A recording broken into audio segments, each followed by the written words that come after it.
கணவன் மனைவி வெற்றி.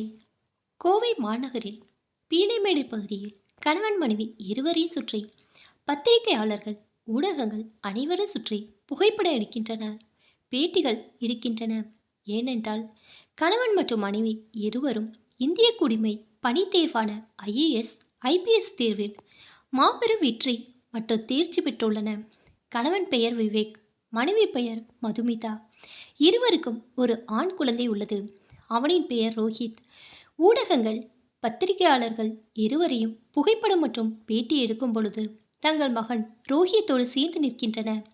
விவேக் ஐஏஎஸ் ஐபிஎஸ் தேர்வில் அனைத்து இந்திய அளவில் 5வது இடமும், தமிழ்நாடு மாநில அளவில் 2வது இடமும் பெற்றார்.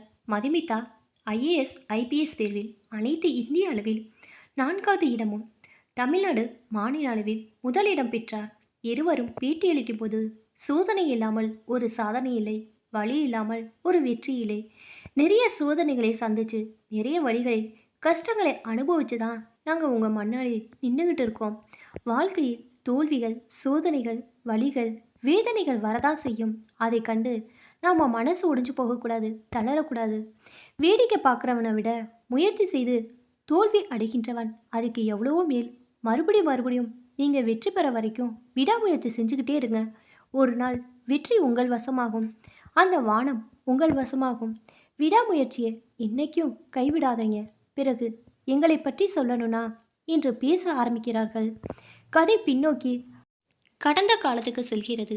7 வருடங்களுக்கு முன்பு விவேக் மற்றும் மதுமிதா இருவரும் பள்ளி காலத்திலிருந்து உயர் நண்பர்கள். இவர்களுக்கு வயது இப்பொழுது 17. விவேக் மதுமிதாவின் வீட்டிற்கு சென்று குழுவாக படிப்பதும் மற்றும் மதுமிதா விவேக்கின் வீட்டுக்கு சென்று குழுவாக படிப்பதும் வழக்கமாக வைத்துள்ளனர். இருவரும் பள்ளி படிப்பை முடித்துவிட்டு ஒன்றாக கோவை அரசு கலைக்கல்லூரியில் சேர்ந்து பிகாம் படிப்பை படிக்கின்றனர். இருவருக்கும் நட்பில் நெருக்க ஏற்படுகிறது. இது நாளடைவில் காதலாக மலர்கிறது. இருவரும் தங்கள் காதலை பெற்றோர்களிடம் தெரிவிக்கின்றனர். ஆனால் இருவரின் வீட்டில் இவர்கள் காதலுக்கு பெற்றோர்கள் எதிர்ப்பு தெரிவிக்கின்றனர். விவேக்கின் வீட்டிலும் மதுமிதா வீட்டிலும் நாங்கள் அப்போவே நினச்சோம், நெருங்கி பழகும் போதே இது காதலா வளரப்போகுதுன்னு 2 பேரும் பிரச்சனை கொண்டு வர போகிறாங்கன்னு நினச்சோம். அப்படியே நடந்துருச்சு. 2 பேரும் ஒருத்தர் மேலே ஒருத்தர் வச்சிருக்கிற காதலை மறந்துடுங்க. ஒருத்தரோட வீட்டுக்கு இன்னொருத்தர் போகிறது இதோட நிறுத்திக்கங்க. இல்லைனா காதலை மறக்க முடியாது, கைவிட முடியாதுன்னா எங்களை மறந்துடுங்க. நாங்களும் உங்கள் 2 பேரையும் தலைமுழுகிறோம் என்று பெற்றோர்கள் கூறுகின்றனர். 2 வருடங்கள் கழித்து விவேக் மற்றும் மதுமிதா இருவருக்கும் வயது 19.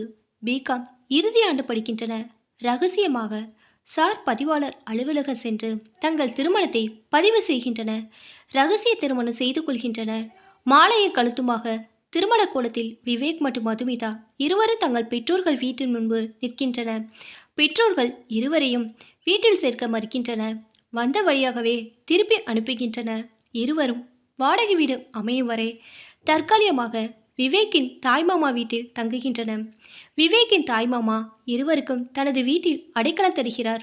திருமணம் ஆன 1 வாரம் கழித்து விவேக் மற்றும் மதுமிதா இருவரும் கல்லூரிக்கு செல்கின்றனர். அப்போது 5 பேர் கொண்ட மாணவர்கள் கோஷ்டி வந்து விவேக் மற்றும் மதுமிதாவை, மச்சி பாருடா, ஒரு ஐட்டம் எங்கிருந்தோ தள்ளிட்டு வந்துட்டான், நல்லா புகுந்து விளாட்றான் என்று கேலி செய்கின்றனர். இதை கேள்விப்படும் விவேக் அவர்களை, வேண்டாம், நாங்கள் பாத்திக்கு சிவனேன்னு கிடக்கிறோம், கேலி பண்ணுறது வம்பு பண்ணுறது நிறுத்திக்கோங்க. நான் ஓரளவுக்கு தான் பொறுமையாக இருப்பேன், பொறுமையை இழந்துட்டேன் அப்புறம் நான் மனுஷனாக இருக்க மாட்டேன் என்று அவர்களை எச்சரிக்கிறான். பிறகு அந்த கோஷ்டியில் கோவப்படும் ஒரு மாணவன், என்னடா பண்ணுவ என்று விவேக்கிடம் கேட்கிறான். விவேக் அவனை கன்னத்தில் ஒரு அறை விடுகிறான். பிறகு இது பெரிய கோஷ்டி மோதலாக மாணவர்கள் இடையே மாறுகிறது, வளர்கிறது. விவேக்கிற்கு ஆதரவாக ஒரு சில மாணவர்கள் விவேக்குடன் சேர்ந்து அவர்களை தாக்குகின்றனர். பதிலுக்கு இவர்களும் திருப்பி தாக்க ஒருவருடன் ஒருவர் மோதிக்கொண்டு கல்லூரியே கலவர பூமியாக மாறுகிறது. இந்த மோதலை கேள்விப்படும் கல்லூரி முதல்வர் களத்திற்கு வந்து மாணவர்கள் மோதலை தடுத்து நிறுத்துகிறார். மாணவர்கள் அனைவரையும் தன் அறைக்கு அழைத்து, நீங்கள் அனைவரும் மாணவர்களா, ரவுடிகளா? நீங்கள் அனைவரும் படிக்க வந்தீங்களா அல்லது ரவுடித்தனம் செய்ய வந்தீங்களா? இப்படி மோசமாக நடந்து கொள்கிறீர்கள். அடுத்த தடவை இதுபோல் அனைவரும் சண்டை போட்டுக்கொண்டு கல்லூரியில் வன்முறை செய்தால் அனைவரையும் கல்லூரியை விட்டு நீக்கிவிடுவேன், ஜாக்கிரதை என்று திட்டி எச்சரிக்கை செய்து அனுப்புகிறார் கல்லூரி முதல்வர். இதன் பிறகு விவேக் மதுமிதாவிடம், ஒன்று கவலைப்படாத, உனக்கு நான் துணையாக இருக்கிறேன் என்று ஆறுதலாக பேசுகிறான். அதன் பிறகு விவேக் மற்றும் மதுமிதா நாயைப் போல் பல நாட்களாக சுற்றி சுற்றி அலைகின்றன. இறுதியில் இருவருக்கு தங்குவதற்கு ஒரு வாடகை வீடு கிடைக்கிறது. இருவரும் கல்லூரி இல்லாத மற்ற நேரத்தில் பகுதி நேரத்தில் தினமும் வியாபாரம் செய்ய ஆரம்பிக்கின்றனர்.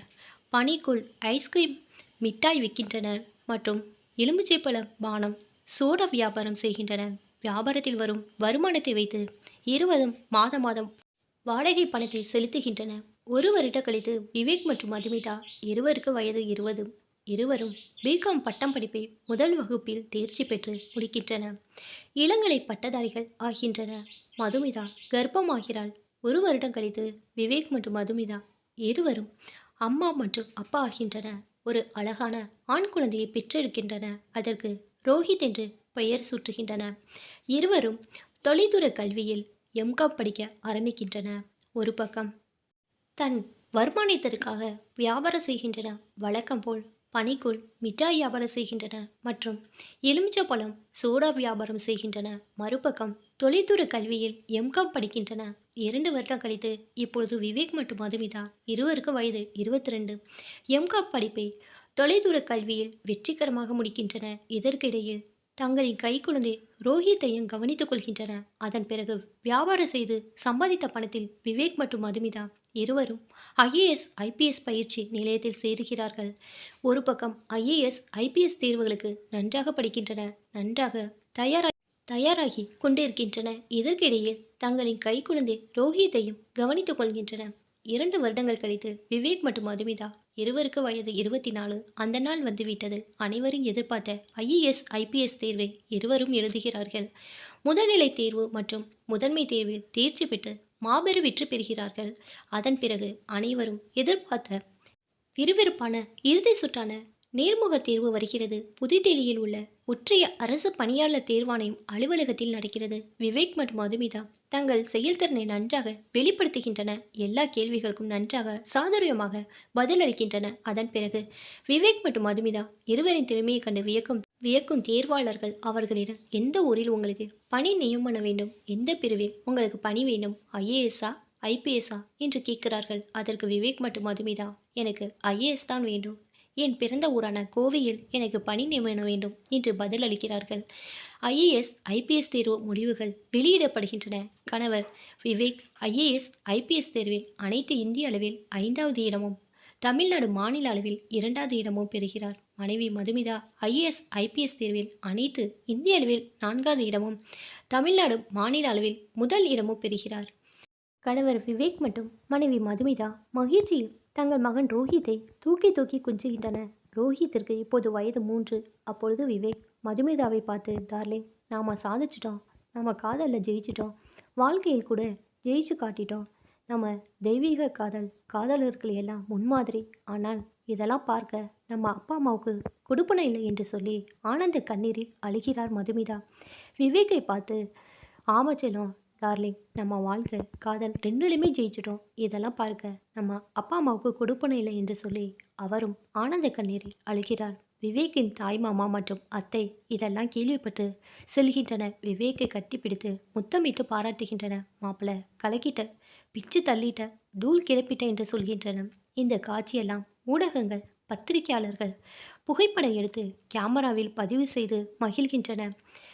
பல முக்கிய பிரமுகர்கள் விவேக் மற்றும் மதுமிதாவை நேரில் அழைத்து பாராட்டுகின்றனர். விவேக் மற்றும் மதுமிதா மகிழ்ச்சி மற்றும் இன்ப மலையில் நனைகின்றனர். விவேக்கின் பெற்றோர் மற்றும் மதுமிதாவின் பெற்றோர் தொலைக்காட்சியில் விவேக் மற்றும் மதுமிதாவிற்கு பாராட்டுகள் குவியும். இந்த காட்சிகளை பார்த்து கண்ணீர் விட்டு வேதனைப்படுகின்றனர். அடுத்த நாள் விவேக் மற்றும் மதுமிதாவை பார்க்க செல்கின்றனர். இருவரையும் மன்னித்து ஏற்றுக்கொள்கின்றன. ஒரு வழியாக சமரசம் ஆகிவிடுகின்றன. இருவரையும் கட்டிப்பிடித்து முத்தமிட்டு ஆனந்த கண்ணீரில் அழுகின்றன. விவேக்கின் பெற்றோர் விவேக்கை பார்த்து மற்றும் மதுமிதாவின் பெற்றோர் மதுமிதாவை பார்த்து, எங்களை மன்னிச்சுடுடா தங்கம், உன்னை ரொம்ப புண்படுத்தி காயப்படுத்திட்டோம், ரொம்ப சந்தோஷமாக இருக்குது, உன்னை நினச்சி பெருமைப்படுறோம் என்று சொல்லி ஆனந்த கண்ணீரில் அழுகின்றன. 3 வருடங்கள் கழித்து 2 வருடங்கள் உத்தரகாண்ட் மாநிலம் முசூரியில் உள்ள லால் பகதூர் சாஸ்திரி தேசிய நிர்வாக நிறுவனத்தில் ஐஏஎஸ் பயிற்சி முடித்த பிறகு மதுமிதா கோவை மாவட்ட ஆட்சியராகவும் விவேக் திருப்பூர் மாவட்ட ஆட்சியராகவும் பதவியேற்கின்றனர். இருவரும் பக்கத்து பக்கத்து ஊர்களில் பணி அமர்த்தப்படுகின்றனர். இப்பொழுது ரோஹித்திற்கு வயது 6. பிப்ரவரி 14 அன்று ஒரு காதலர் தின விழாவில் விவேக் மற்றும் மதுமிதாவிற்கு கோவையில் உள்ள ஒரு தனியார் தொண்டு நிறுவனம் சிறந்த தம்பதியினர் விருதை அளித்து கௌரவப்படுத்துகிறது. இதை விழாவில் கலந்து கொண்ட விவேக்கின் பெற்றோர் மற்றும் மதுமிதாவின் பெற்றோர் பாராட்டி ரசிக்கின்றனர். இருவரும் ஒரே காரில் பயணிக்கின்றனர். அலுவலகத்தில் பணி முடித்துவிட்டு காரை விட்டு இறங்கி தங்கள் மகன் ரோஹித்தோடு சேர்ந்து ராஜனிடம் நடக்கின்றனர். இவர்களோடு விவேக்கின் பெற்றோரும் மதுமிதாவின் பெற்றோரும் ராஜ நடை இணைந்து நடக்கின்றனர்.